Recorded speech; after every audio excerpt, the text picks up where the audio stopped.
Meteorologist Steve Liebenthal with the On Your Side forecast.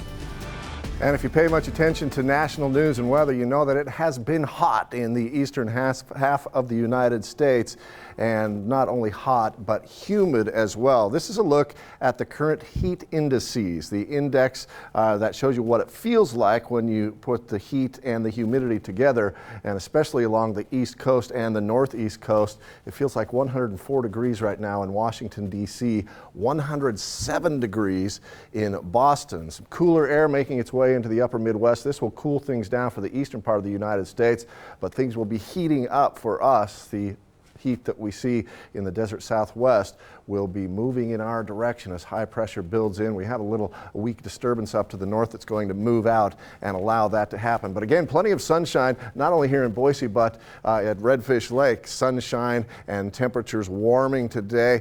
Places like Stanley could hit the 80s tomorrow, and some mountain locations could be in the 90s on Monday and Tuesday. Lower elevation mountain locations will hit the 90s tomorrow, places like Idaho City. 62 at 8 a.m. in Boise tomorrow. By noon, we're already into the 80s. Enjoy the cool morning because it'll be a lot different on Monday and Tuesday. 89 by 2, and we peak out at 96 degrees tomorrow afternoon in Boise. And again, that will be just the start of this heating trend as the temperatures continue to rise. 101 is our forecast high for Monday. 100 degrees on Tuesday, and then temperatures going back to around average and then just slightly above average for the remainder of next week. But no clouds to speak of here in southern Idaho. That's the area of low pressure that I was talking about over northern Idaho already shifting off to the east. And as that happens, the area of high pressure that's near the Four Corners will back in, and that will push this hot air up into southern Idaho on Monday and Tuesday. The good news is we have a trough of low pressure over the Pacific Ocean that will creep in our direction. And as it does, that will bring a more westerly flow off at the Pacific, so that will cool things down at least somewhat for the middle part of the week. And then for the end of the week, we're going to have temperatures that are just slightly above average, not in the triple digits, but mid-90s. We should be about 92 degrees. So tomorrow, again, a nice refreshing morning. Once again, great morning to open up the windows one more time and let that cool air in early in the morning.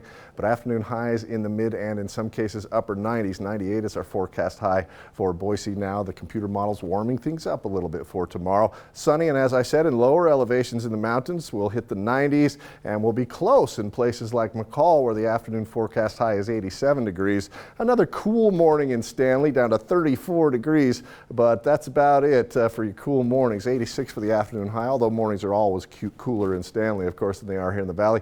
And in the Magic Valley, sunny, a light wind out of the southeast, and afternoon highs in the mid to upper 90s. Here's that extended forecast. 101 on Monday. 100 degrees on Tuesday. There is a chance of some isolated thunderstorms, which seems like it would be nice, but they're going to start in the very high levels of the atmosphere, which means there won't be a lot of rain initially if those thunderstorms come in. That's a concern for fires, so I wouldn't be surprised if we see some red flag warnings popping up again early next week. And then you see a cool down on Wednesday. After that, just kind of going from at average to slightly above average through next weekend. That time of year, dog days of yes, summer. Yes, it is. All right. All right, coming up on 6 on Your Side, a heat wave is hitting